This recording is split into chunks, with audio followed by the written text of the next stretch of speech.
Okay, thanks for that, Joe. I appreciate it. So yeah, we get these all recorded so you can watch them later.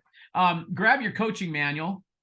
And by the way, for the business seminars that are coming up, 12-19 in the second, okay? 12-19 second, January 12th, January 19th, the 2nd of February. Those are kind of half-day events. Please do not miss them. You'll pick one. The RSVPs are likely going out today or tomorrow. So you can pick, we can kind of get a gauge on how much food we're going to need and preparations and such. We will likely be handing out, if you want them, new manuals. So kind of on the fence about it. That's why I'm hesitating a little bit, because there's really nothing wrong with the old manual. We've made a few modifications, a few edits like you would do. You go through this in a year or two and you find little things that, are tweaked, but there's really nothing wrong with the old manual. But I think we ran out of copies. Is that right, Ange? Are we out of copies? Okay. So if you don't have one, we'll have one in January. So let me screen share. Carl, how many of you can even see my screen? Everyone looks like they're calling in. Are you guys just not showered and you just don't have your camera on? What's going on here? So if I share something, no one's going to see it. Well, there's Paige driving. Good to see you. Good morning. Okay, so here's kind of the cycle of the purpose of today is to get you ready for the business planning seminars, those that are coming up, and give you something to noodle on during the holidays as I know you're spending time with family, and maybe a lot of you will spend time on some hobbies and things like that. Some of you are really, really busy with clients right now. That's great too. Either way, we're going to be focused on working on our business. As Jamie said yesterday, we're going to work on it.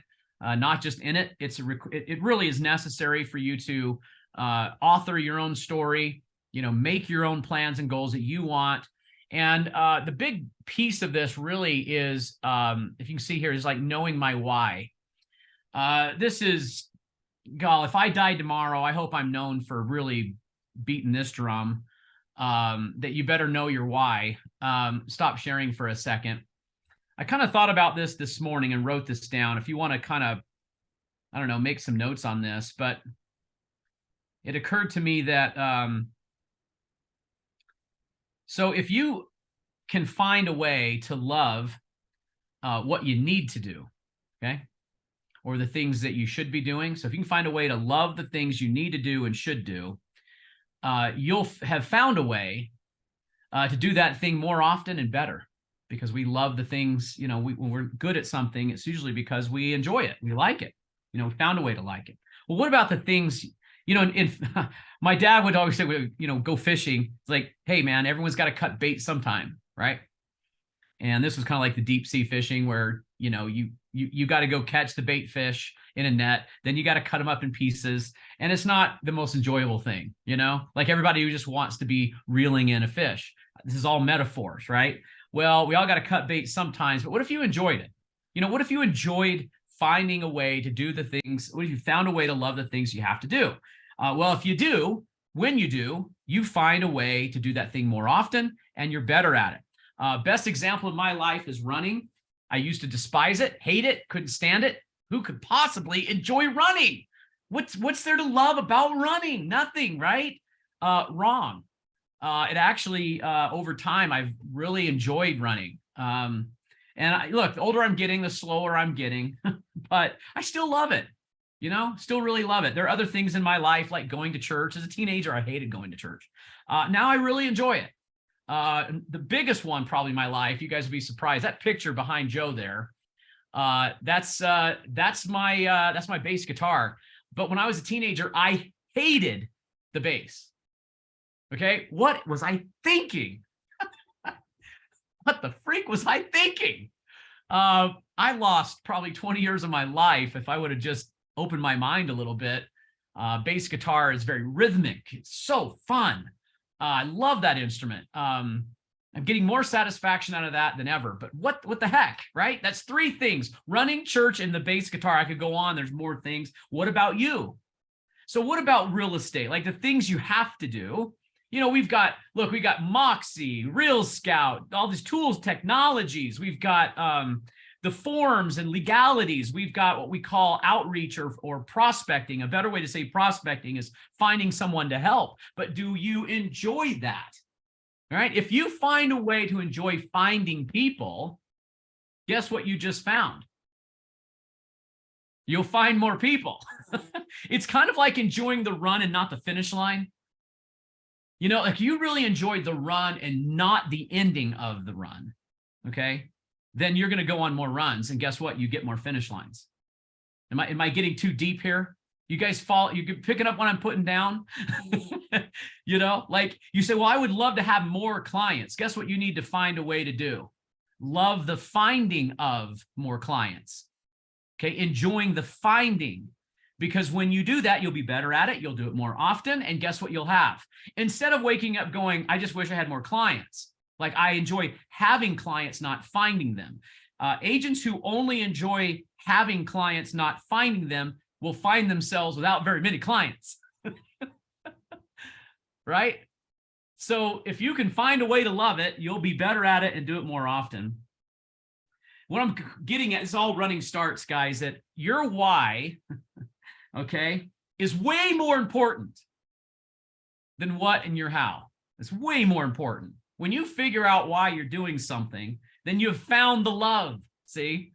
And then that's the endless gas tank that just goes and goes and goes, okay? Like, here's another way to say it. How about this? I hope I get this right because I wrote it down a couple of days ago. So let's see if it comes out all right. Trying to think of an analogy for this. So if money is the fuel in the car, okay? The car is your business, okay? And money is what puts the gas in the car. But where the car is going is your why. Okay. Whoa, what? Wait, what? Money is the fuel. The car is the business. Where it's going is your why. And that's a lot more important, right? Okay. So how do you get a head start on all this seminar stuff we're going to do? Is figure out your why and write it out.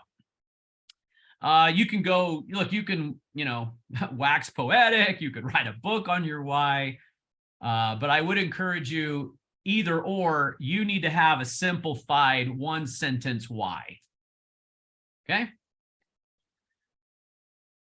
Anyone want to ask me what my why is?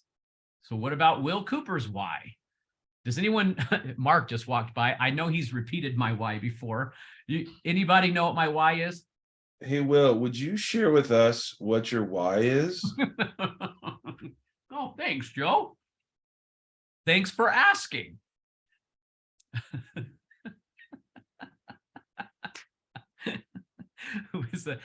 We don't charge extra for the comedy, okay? We just throw it in, Yeah. One of these days, I'm gonna actually do a stand-up comedy routine. It's on my bucket list.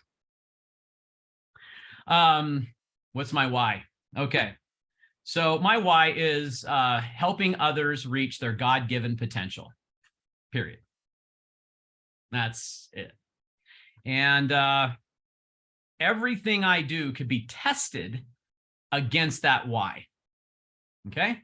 So I go, home life, work life, hobbies, neighbors, friends, all of this, right? What is my purpose? To help others reach their God-given potential. And sometimes people say, well, why would you put God in there? Well, because it's a recognition that I have no idea how high this all goes, okay? But to help others reach their potential is my purpose. I can't get away from it if I want to. That's when you found it. Because it is me. And that's it. It's the source of all fulfillment. And talking to someone the other day, there's two ways you can be compensated in this life. You can be compensated by money or fulfillment. And fulfillment is way better. Way better. because no amount of money will make up for the lack of fulfillment. You just can't. You'll still be miserable, right? But tons of fulfillment is way better than money.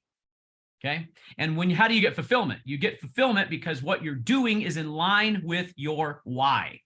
Okay. That's how you get fulfillment. So think, like, what is your why? What's driving you? Okay.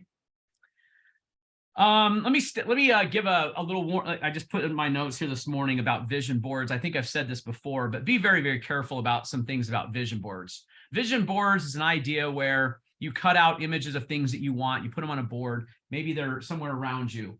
Before you get too excited about that, I want you to, this is a warning, okay?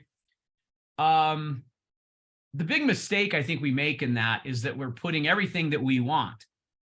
Look, I'm not saying what you want is bad per se, but imagine how that's going to change your mentality if you take that out into every listing contact or every prospecting event you do, or anytime you go to find someone to help. If you're in your mind going, today I'm hoping that this person will do this so I can have what I want.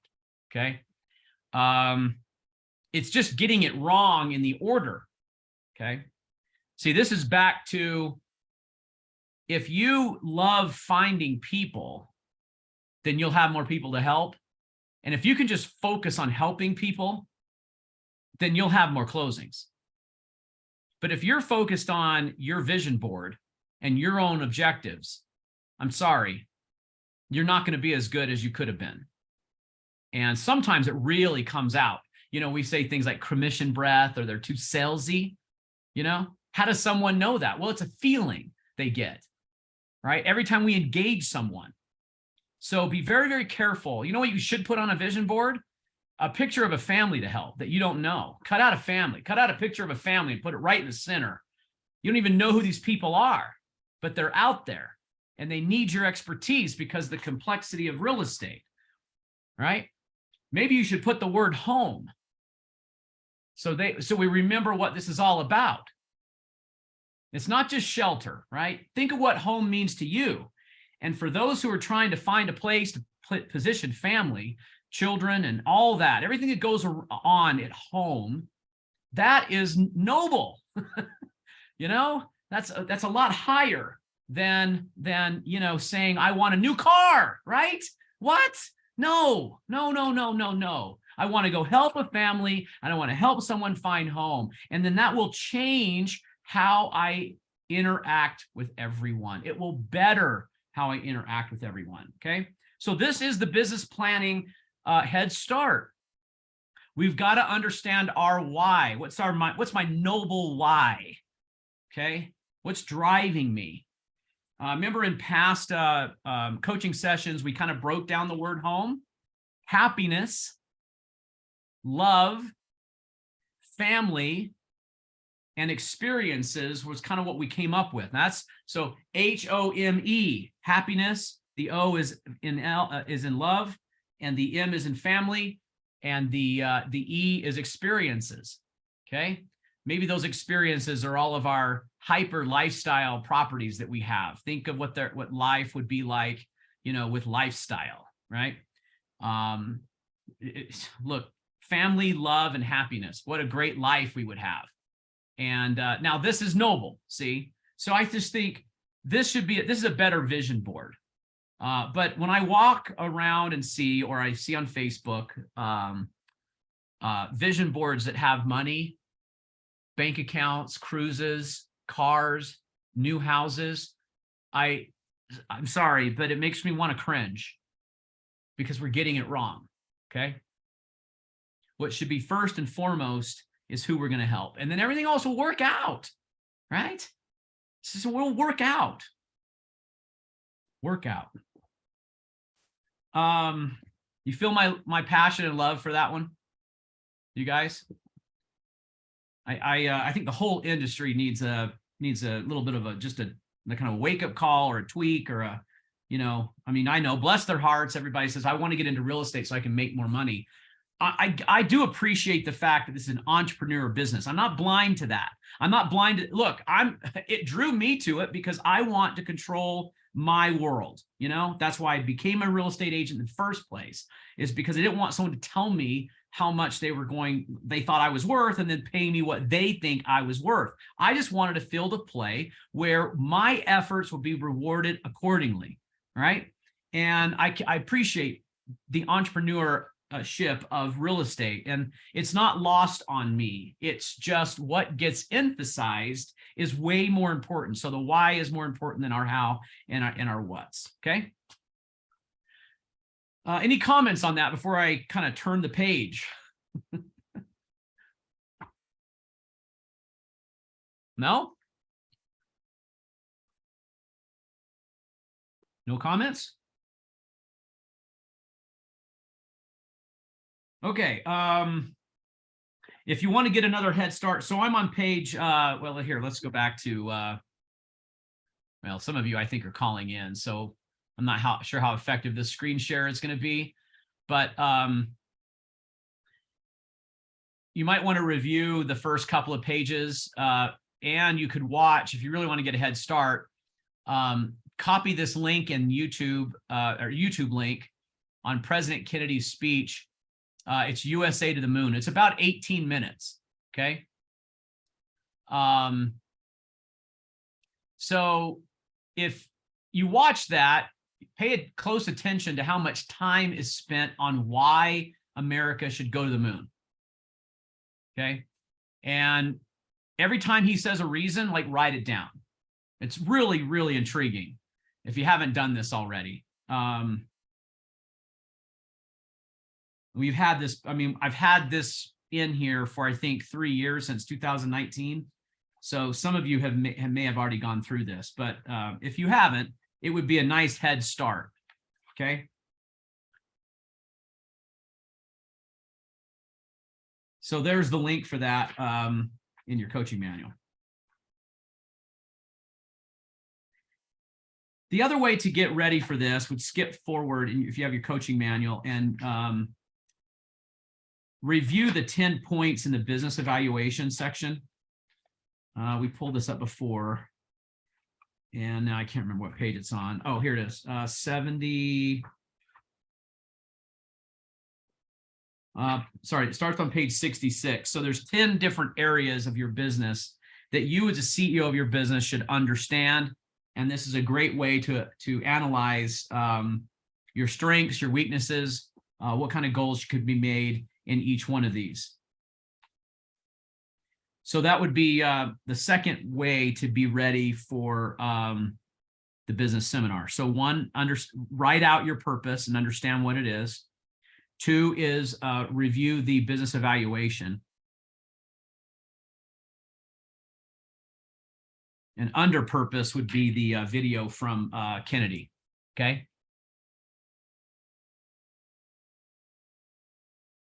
I mean, I'm going to hit on this in the seminar. It kind of ties back into this, finding a way to love what we should be doing.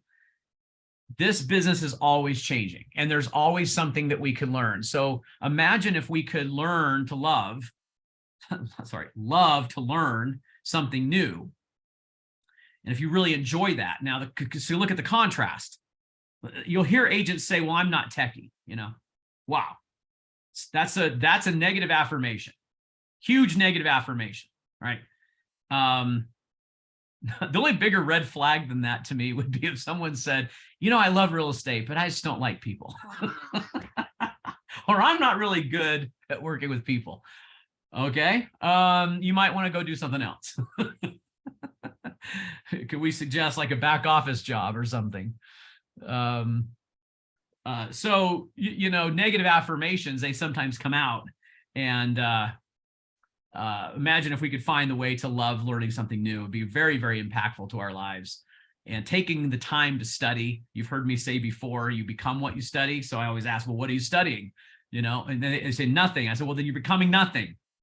You're becoming nothing if you study nothing. Okay. You study something, you become that thing. So make sure you're studying something very, very, very good. That's good for you. Okay. So that's going to be pieces of this business seminar. We purpose, we evaluate our businesses and what needs to be done, and then we make goals around those things. There's a pattern for goals that works really well. Part of that is our accountability buddy that we talked about before. In past seminars, matter of fact, Joe was my accountability buddy because I needed to do 2 simple podcasts. And boy, in front of everyone, he held me to it. And because I had a deadline and I didn't want to pay Joe. A 4-digit deadline. I got it done, didn't I? They were good. And you still haven't given them to me so I can make them public. Oh my gosh, they're now 3 or 4 years old. Yeah, we're gonna have to do another one. Yeah, and hey Chris, I like your comments. Yeah, I mean, sharpening the saw, big deal. We talk about that a lot. That's what this is coaching is all about, is sharpening the saw and learning something new. I'm going to pick out a nugget just because I love you guys, and you come to coaching, you kind of get, me being, I sometimes pre-launch things in coaching, but we are going to have I think I put the count on the calendar. I think it's going to be the first Thursday of March. Wow, I know we're talking about March. Can you believe this? Yeah, the 2nd of March will be a 2-hour CE class on the subject to sale. We've got a new internal document, and we're now building a CE class around it. It's actually already been approved. If it weren't the holidays, we'd probably go ahead and do this. But we'll go ahead and get through business seminars. There's a couple things going on in February that we've got to do, and then we're going to have that CE class. And Mark and I will put that on and talk about sharpening the saw. A big part of what we do is the technical side of real estate. It's the agreements, contracts, disclosures, supplementary clauses, the way we just contract, right? It's a big, big part of what we do. If that feels a little weak to you or a little off, I would make that my number one priority, is to grab that forms manual and study and memorize where everything is so you can present from it. It's a big deal. Okay.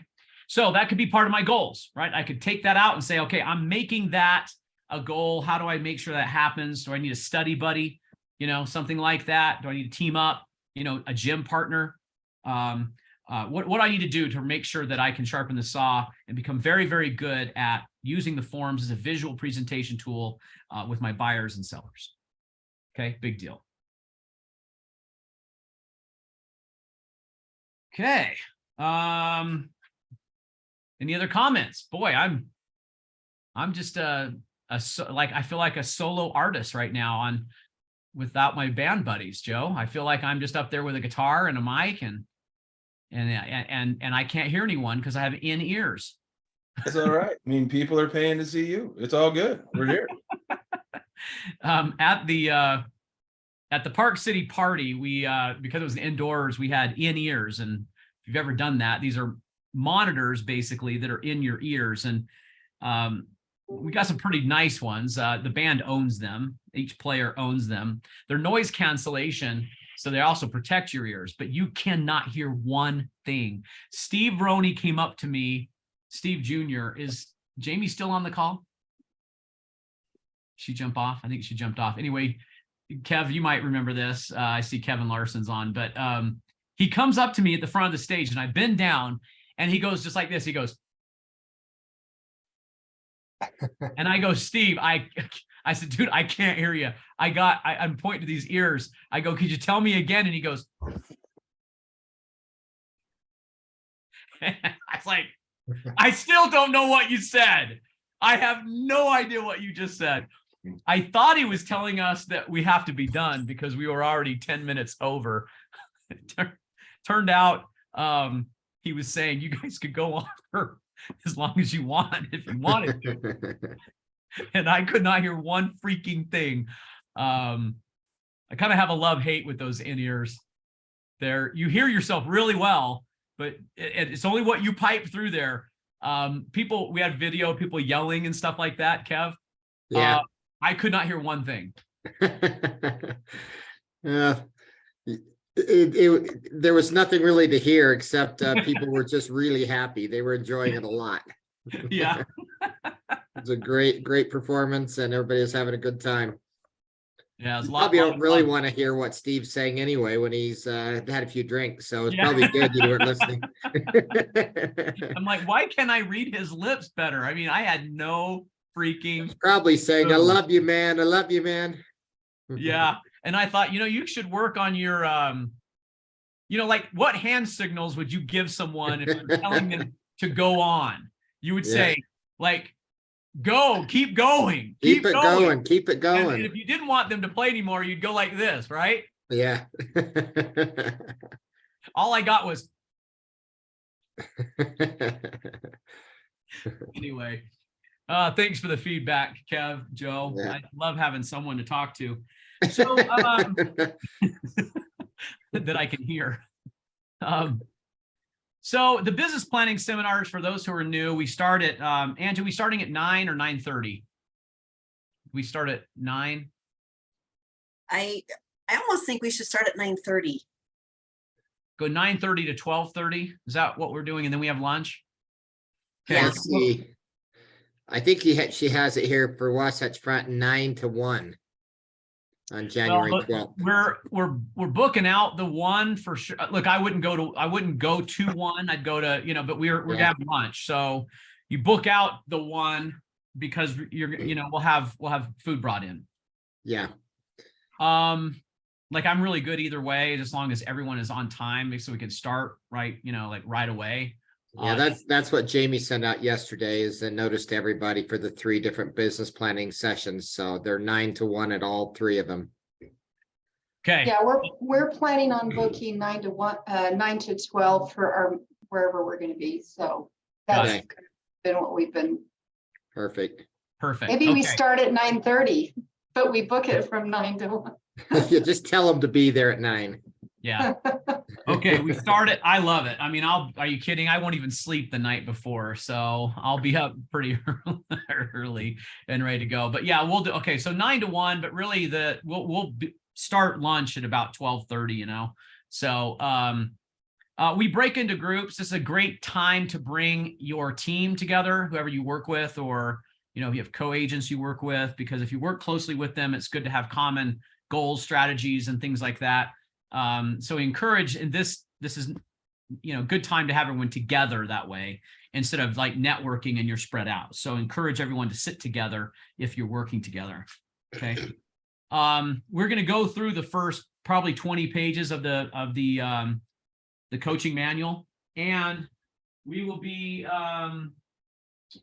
okay. Sorry, I got to grab it here.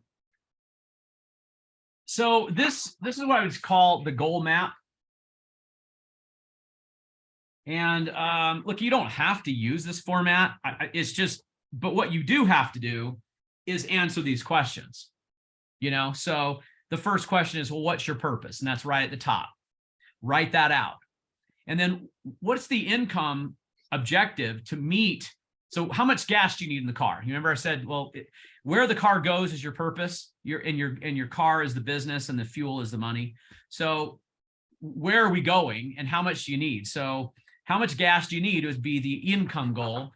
And then we break that into quarters, so you can kind of get an idea. Like if you have a really good second and third quarter, then we could weight those a little higher. I think our Wasatch back agents would say that their first quarter is phenomenal. So maybe 1 and 2 are heavier, and 3 is not so heavy. Either way, you can have some percentages to it. You come down on this, and we have to answer the question of what strategies do we employ to meet our objective throughout the year. So what do I mean by strategies? Well, in the manual, we've broken down a bunch of different strategies that you could, analyze for you. But really for I guess simplicity sake, I can't imagine a real estate business that doesn't have an objective to create new relationships or build on current ones.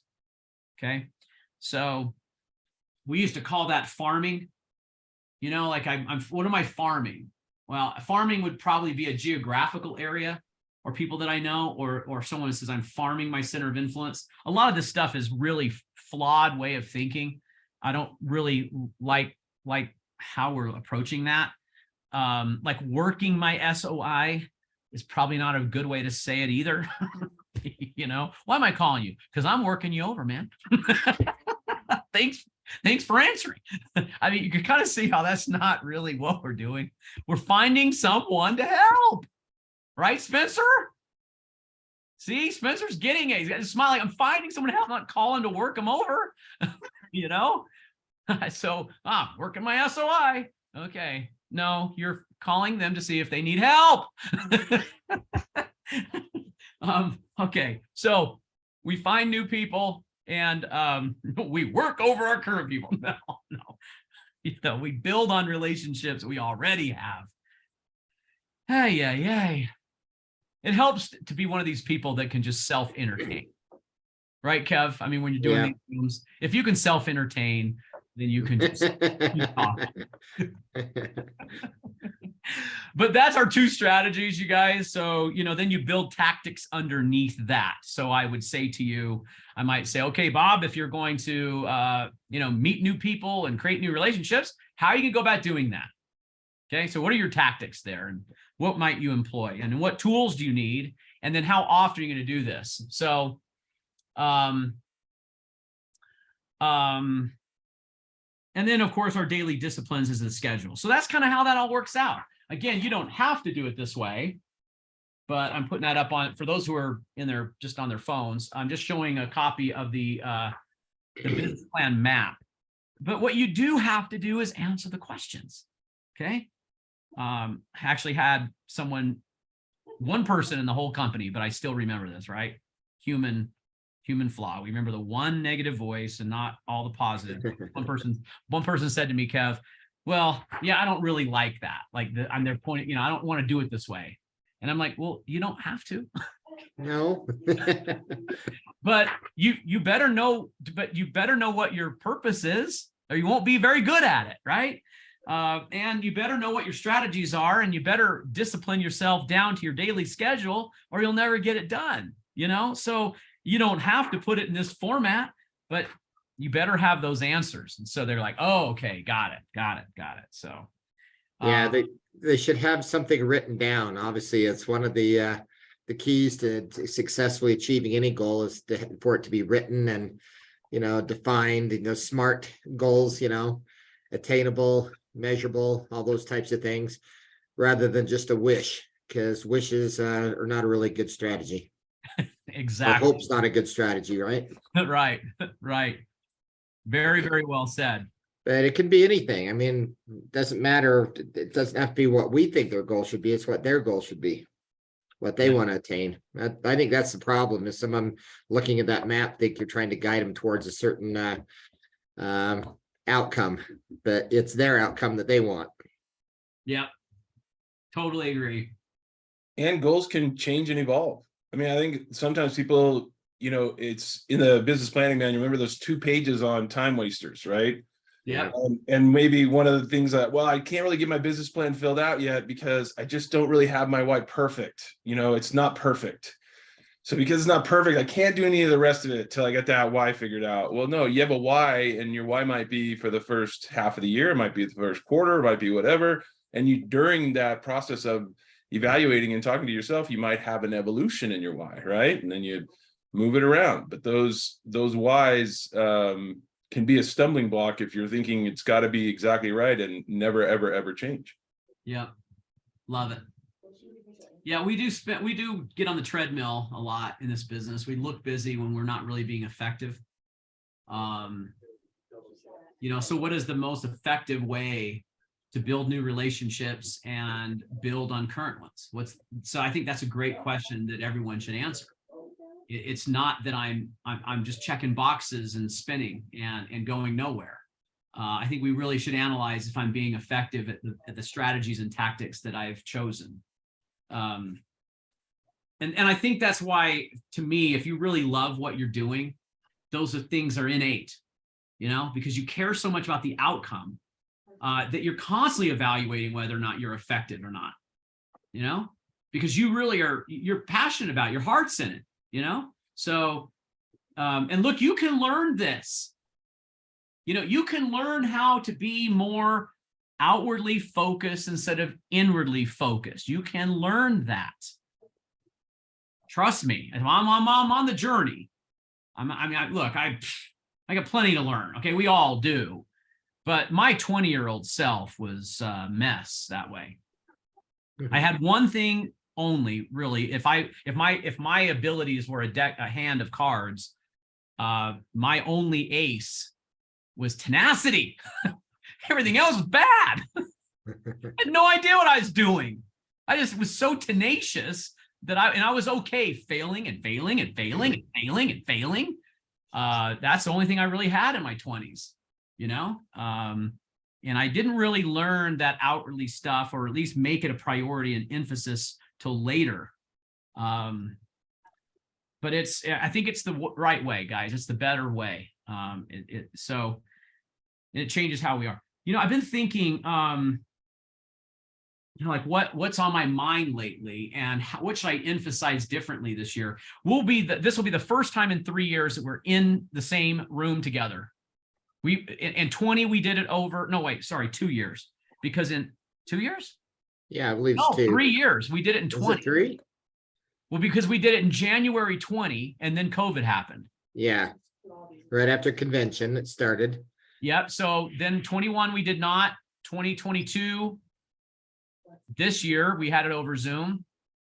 So in 2023 will be 3 years. Yeah. Since we've been in the same room together. And I've been thinking of like, what could I change or emphasize this year? I'm still debating that, you guys. I don't know. I don't know. I'll think about what that is. Still debating it. I'm kind of leaning towards. Well, I love talking about the core 4. I really. It seems like no matter, I can't get away from it. Like every time I hear something about an idea or faith or belief or discipline or obedience or anything like that, I think about those 4 principles and how they're related and how they're different.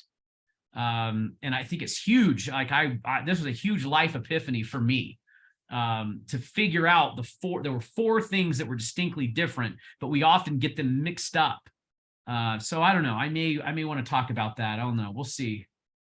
Because look, like look at Chris Visser's comment about being proactive in the habit.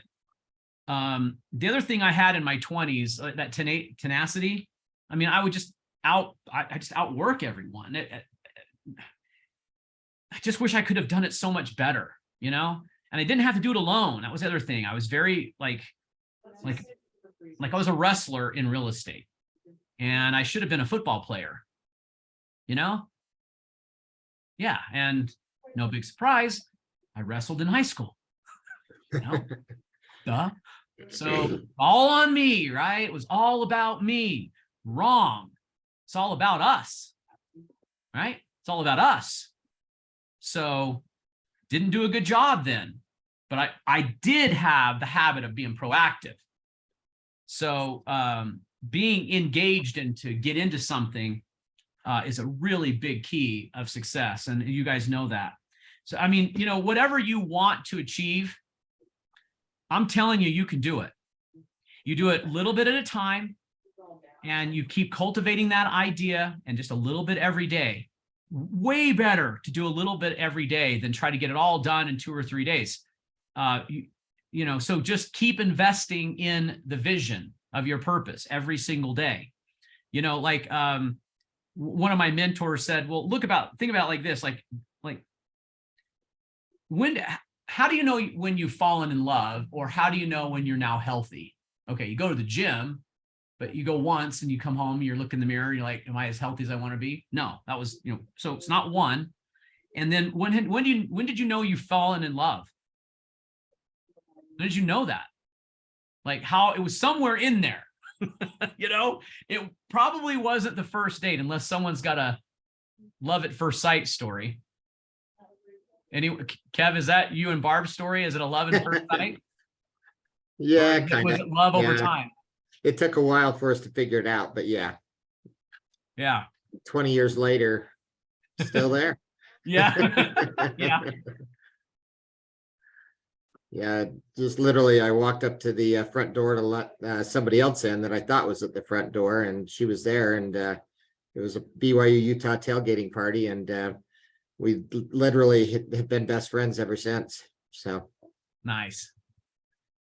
both Nice. had to, get rid of the people we were currently dating to figure it out. But it took a while. Yeah. Yeah, that's great. That's great. So it wasn't like a love at first sight. It was a like at first sight. Yeah, on my part, it was. Yeah. Maybe it Oh, took her a really? little longer, but I was done. Oh, she took longer. Got it.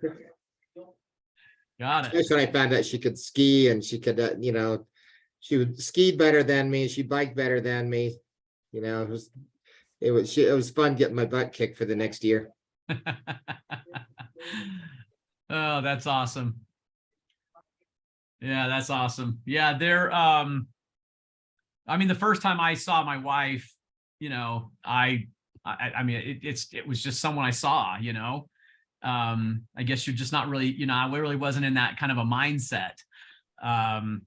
But I do remember the moment where I realized, oh man, I just had fallen in love with this girl. And remember when you could go put people on planes? You could stand right at the door where they walk on the plane. Do you remember those days? Yep. Call. We are now the old people who tell these stories about the old days, and all the young people on here are going, oh my gosh, these people. Yeah, there was a time, folks, where you could go right to the door, right where they walk down the gangplank to get on. Yep, right before September, on September 10th or prior. I put Tammy on a plane. She was from Arizona. She had come up to visit, and we had spent like a week together, and I took her to the airport, and it was America West, and it had a direct flight to Phoenix, and I hugged her, and I don't think we were, we hadn't kissed yet, and she walked away. Can I say this on this call? I'm totally looking at her. Yes, I'm looking at her butt as she's walking away. Of course, I'm a man. Sorry, I had to say it because no one's paying attention right now. Someone's going, wait, we'll just say butt on coaching. Did he just say that? I think Joe bleeped it. I didn't hear it. Ross isn't on. We're clear. Yeah, we're good. Okay, we're good. We're good. Continue on. No, look, I was falling in love with everything that she was. Everything. She was just, oh my gosh, she's clearly my match. And she walked away and got on that plane. Now, I didn't tell her this for years, you guys, years, but I stood there peering out that window, and I'm just crying. And I watched the plane take off, but I was trying to act big, tough, and cool, and, like, yeah, it was great. I dropped you off, and how was your flight? I mean, I didn't say anything about the fact that I stood there and cried at the window. That would have not been manly. So anyway, that's kind of, but see, I guess my point is, where do you find it? It's not always like your results that we're after. It's just marathon mentality. If you just have that marathon mentality a little bit every day, work on it every day, and celebrate the journey of that and not the finish lines, you'll have more finish lines. That's kind of the ironic thing about this. You celebrate each step, you get more finish lines. If you want to celebrate finish lines only, you don't have very many. That's how it works. You got to throw away, like someone, look, an agent calls me the other day, very distraught. And I said, you need to emotionally remove yourself from the outcome. Okay? Because the buyer was like, look, I'm going to cancel if the seller doesn't, If I remember right, it's about a $2 million house. It's a cash purchase. They were out of country, and it was going to close. Look, we were closing this thing next Friday. Well, we're not closing it at all. Okay. And I said, why? I mean, and clearly our agent was upset. Okay. So that's finish line focus. Now, I'm not talking about not being objective focused. That's different. But if you're only finish line focused, you find yourself getting wrapped up in whether or not your client is closing or not. That's not the thing to focus on. What to focus on is whether it's right for them. That's what you should focus on. So as soon as we let go, as soon as our agent re-engage the situation with calming down, saying, listen, my job is to say you can either option A, option B. Option A is to continue on. It would look like this, and you close, and that's your decision. Option B is we author a cancellation. We have to send it no later than Monday at 5, and you'd have your earnest money back. Now, which one do you think is best for you? And she just laid it out with no emotion, kind of like, that's your choice, and it's only your choice to make, and just let it go. Well, I love the saying, the advice is mine, but the decision's yours. And basically reminding them of why they got into the contract in the first place, and kind of going back to the beginning of the transaction. What is it that you loved about the home? Are you going to have a problem finding one as good? Do we really want to start this journey all over, or are these obstacles worth overcoming? Yes. As long as you can do that and you're not forcing it. I love that, Kev. The advice is mine, the decision yours. Love that, and writing it down. Decision is yours. I like that. As long as we're delivering it with a true, like, neutral, it's your call, and I can live with whatever you're going to do. Man, that's awesome. And, as soon as you do that, there are some personalities out there, you guys, that like to, they're almost like, it's this cat and mouse thing. Have you ever had someone like that? Like, they want someone to resist. They want someone to, like, play along with this whole, like forcing them to do it, like sell them on it. And as soon as you back away, they go, oh, okay. Yeah, I guess we'll buy the house because that's what we wanted in the first place. And the more salesy the agent becomes, and the more they force it, the less likely it is to happen. All right. I like that. The advice is mine. The decision is yours. Thanks, Kev Larson. You're welcome. Bringing the genius this morning. Love it. Well, Gal, aren't these coaching sessions just kind of a nice, isn't it nice to come together, get a little dose of optimism and a better perspective? I hope they are meaningful to you as they are to me. Helps me out a lot. So don't miss the seminars, guys. Make sure you pick one. Top priority, and you're welcome to come to any of them or multiple. The one in Park City, interestingly enough, is we have more room there. Like, we could have almost everyone. So if you wanted to go to 2, you actually could. But I'm not expecting that, just so you know. Just pick one. But if where will the food be best for lunch? I guess that's the question. Say again. Where's the best food going to be? Oh, yeah.